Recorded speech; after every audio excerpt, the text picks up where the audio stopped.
clarity is the starting point of all success. It means clarity of thinking. It means thinking clearly, and it extends from thinking clearly to a series of other things. With regard to clarity, it means the ability to determine exactly what it is that you want to be, have, or do in life. And the more I study successful men and women, the more I find that every single one of them, the top 5%, are very clear about where it is they're going and what it is they want to accomplish. And when I look at unsuccessful men and women, or men and women who seem to be unhappy and floundering, I find that almost invariably they have a very, very limited sense of direction, sometimes no sense of direction at all. You see, we as human beings are goal-seeking organisms. We only function at our very best when we're working toward accomplishing something that is important to us. And in my estimation, 80 to 90% of all the unhappiness, hostility, violence, psychosomatic illness, alcoholism, drug addiction, and so on in our society is caused by people having no sense of direction. They don't know where they're going. As they say, if you don't know where you're going, any road will take you there. I remember the analogy, the fellow goes up to the edge of the woods and he sticks his rifle into the woods and he closes his eyes and goes blam, blam, blam, blam, blam. Puts his rifle down and turns to his friend and says, boy, I sure hope something good runs into that.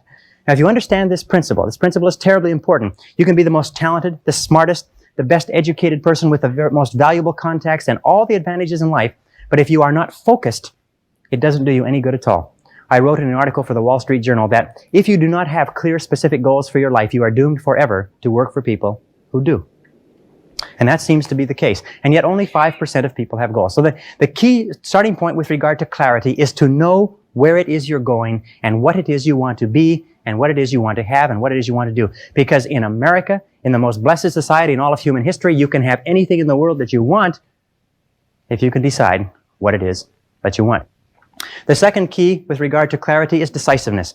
Be decisive. I've never met a successful person who was indecisive, and I've never met a failure who was decisive. Be decisive. Develop the characteristic and quality of decisiveness. We know that the reason why we are indecisive is because we're afraid of making a mistake. But the terrible thing is that the way that we think becomes a habit, and the habit of indecisiveness can condemn us to failure. We can be talented and intelligent and ambitious, but if we cannot make the hard decisions in our life, and if we cannot make decisions readily, then what happens is we always have to work for people who do make decisions readily. Now, the interesting thing about decisions is that about 80% of decisions should be made the first time they come up. 80% of decisions should be made the first time they come up. And if you make decisions every single time they come up, sooner or later you will develop the habit of decisiveness. You'll be very clear about what it is you want, and it's easy to make decisions if you know what it is you want to accomplish. One of the major reasons why people are indecisive, in my experience, is they have no idea what they want to accomplish. It's almost like they come to the crossroads, but they don't know which direction to go. 80% of all decisions should be made the first time they come up. And I read a management consultant's report on decisions. He said, the thing to do about decisions is to make a decision. And if that doesn't work, make another decision. And if that doesn't work, make another decision. And if that still doesn't work, you're probably in the wrong field anyway. But the interesting thing is that if you make a decision, you gather momentum. And the difference between successes and failures is not that successful people make right decisions. It is that successful people make their decisions right. In other words, once they have made a decision, they make it come out right. Anybody who's ever started a business knows that when you start a business, you start off with a whole bunch of ideas, which the market promptly tells you are completely wrong. And you probably lose your shirt or most of it. And you have to revise every single decision that you have. But the desire to survive economically, the threat of losing your shirt, is a great motivation to learn quickly and to make decisions. So make decisions. The third point under clarity is to have a vision for yourself and a vision for your life. The key to having a vision is to have a dream. They say in the song, you've got to have a dream if you want to make a dream come true. And you can fulfill your dreams. All the great movers and shakers throughout all of history have been dreamers. They've been people with dreams. They've been people with visions. All leaders have vision. In the Book of Solomon, it says, where there is no vision, the people perish. And the metaphysical meaning of that is that where people lack vision, they perish inside because they lose the excitement and the thrill of life. And what most people do because of negative experiences, because of fear of failure and so on, is if they have a vision at all, they tone it down so it's so small and so safe that it doesn't turn them on. It doesn't excite them, and they wonder why life isn't exciting.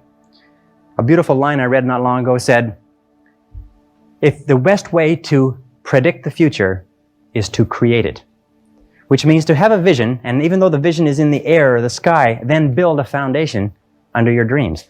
And when you see men and women who rise from poverty and obscurity to fame and renown, you invariably see someone who had a vision of what they could be and have and do that was far beyond what they were. Every one of us has had an experience. At one time, when we were small, we had a vision of being grown up and having our own cars. And as we grew older, we had a vision of having our own homes and our own families.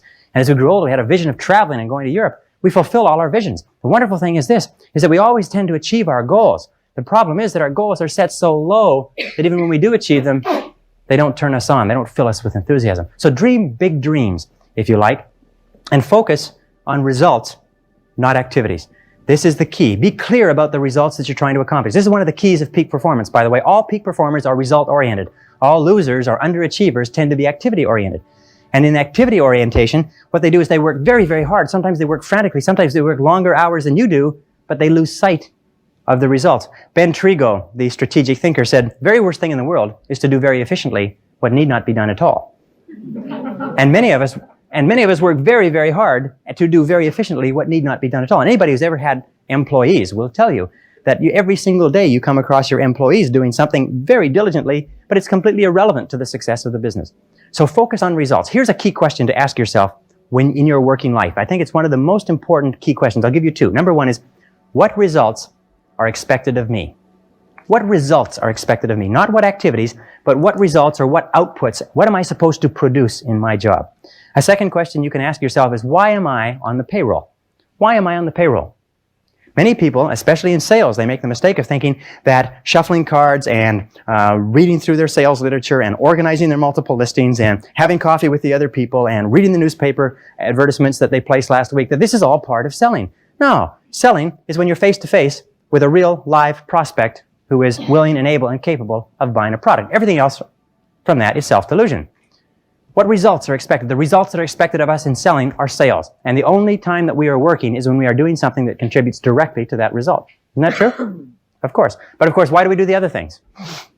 I've come to the conviction that the reason why we do the other things is because they are fun and easy rather than hard and necessary. I think the major reason why people fail in life, if I can pass this on, which wasn't part of this, but major reason why people fail in life is because of the expediency factor. That we always do, and we always take the fastest and easiest route to get the things that we want.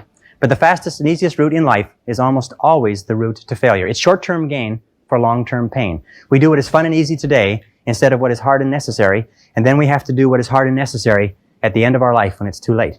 And you'll find that the willingness and the ability to discipline yourself, to be clear about what it is you want, to be clear where you're going, to be clear about the results that you're expected to accomplish, and then to only work on those results. The ability to discipline yourself to do that is absolutely critical for success. It is not possible to conceive of a person being successful who is not capable of disciplining themselves to do what is hard and what is necessary rather than what is fun and easy. And especially when it comes to managing your time, when it comes to looking at what you should do on a day-to-day basis, focus on results, not activities. Now let me give you a method which has helped me. Write out your goals. All goals have to be in writing, by the way. If you don't have your goals in writing, then they're not really goals at all. They're merely wishes. And as they say, a wish is merely a goal without any energy behind it. Have your goals in writing. Write them out very specifically and clearly, and then do this. Every single morning, rewrite your major goals in the first person singular as though they already existed. Rewrite your major goals every single morning. Now, this should take you about 2 to 4 minutes, maybe 5. You can do it all in a paragraph. If, for instance, if your goal is to earn $50,000 a year, every single morning write, I earn $50,000 a year. If your goal is to be excellent in real estate, say, I am an excellent salesperson in my field. If your goal is to weigh a certain number of pounds, if your goal is to enjoy a certain kind of life, write down your major goals in the first person singular as though they already existed today every single morning. And then every single evening, take about 5-10 minutes, instead of watching television, just before you turn on the television, say, wait a second, I've got to review my progress. And sit down and review what you've done in the course of the day. And say, what have I done right today? What have I done right that's moved me toward my goals? And second question is, what would I do differently if I had today to do over again? Those 4 steps, by the way, writing and rewriting your goal each morning, reviewing them in the evening, and asking yourself those 2 questions. What did I do right? What did I do that moved me toward my goals today? And what would I do differently if I had the day to live over? If you'll ask yourself those 2 questions, in the next 30 days, you'll accomplish more than you accomplished in the last 6 months. This is the most incredible method I've ever seen. I learned it some years ago. Just rewrite your goals every morning. Because every time you write your goals down, you're programming them into your subconscious mind. When you program them into your subconscious mind, you set up a field of vibration within your brain. And this law of attraction, based on this field of vibration, attracts into your life people and circumstances that harmonize with your dominant thoughts. Everybody here has had the experience of starting to read about a subject, think about a subject, become interested in a subject, and suddenly you started to attract into your life books, magazines, articles, conversations, people, opportunities to expand on that subject? Have you had that experience before? What you do is you create a force field, which we cannot explain scientifically, but it is a field of vibration that goes out from you and attracts back into your life everything that you need to realize your dominant goals. And everybody's had the experience of writing down their goals at the beginning of the year and opening up the envelope at the end of the year and finding that 80% of the goals have been accomplished. Have you ever had that experience? Absolutely remarkable, isn't it? The only problem with goals is that we don't set enough of them and we don't set them highly enough. You can have anything you want. Imagine you could have anything that you want, anything that you can hold in your mind on a continuing basis, you can have. Anything that you are crystal clear about wanting and are willing to pay the price to get, you can have. So clarity is the key. Be clear about what you want. Be clear about what you have to do to get it. Be clear about your vision. Be clear, speak, walk, talk, and act with clarity. And that's the final point with regard to clarity, is I have seen many men and women who have tripped themselves up by being beaters around the bushers, if you like. They are very careful about whatever they say, and by the time they say it, people have gone home for lunch. And one of the keys to success is to be very straight and to be very clear, be very precise. Interesting, one of the reasons why people do not speak to the point is for fear of offending others. Isn't that true? For fear of offending others. Interesting study they did last year. They asked a great number of executives, male and female. They said, if you had to tell a person something unfortunate with regard to their career that was going to affect their lives, and this is something that you've known for a long time, how would you go about breaking the news to them? And each of the person described the strategy they would take. They would set up the timing right. They would start off with a talk about talking about subjects that they had in common. They would close the door and keep out the noise. Anyways, they went around and around, and they're all circuitous routes of how they would get to the point. And then they reversed the question. They said, how would you like to be informed of this same subject? And every single one of them said, I'd like to be informed in a straightforward way. I'd like somebody to tell me straight the news. You see, all of us want to be dealt with in a straightforward way because we know we can take whatever it is. But we think that everybody else is too fragile. So what we do is we pussyfoot and tippy-toe around and avoid giving them the news. And we finally do get the news to them. Sometimes causes more problems than is necessary. So be straightforward. Be clear in your language. Be clear in your actions. Let people know exactly where you stand and let people know exactly what you've said and what you mean. Very, very important. And it takes practice, by the way.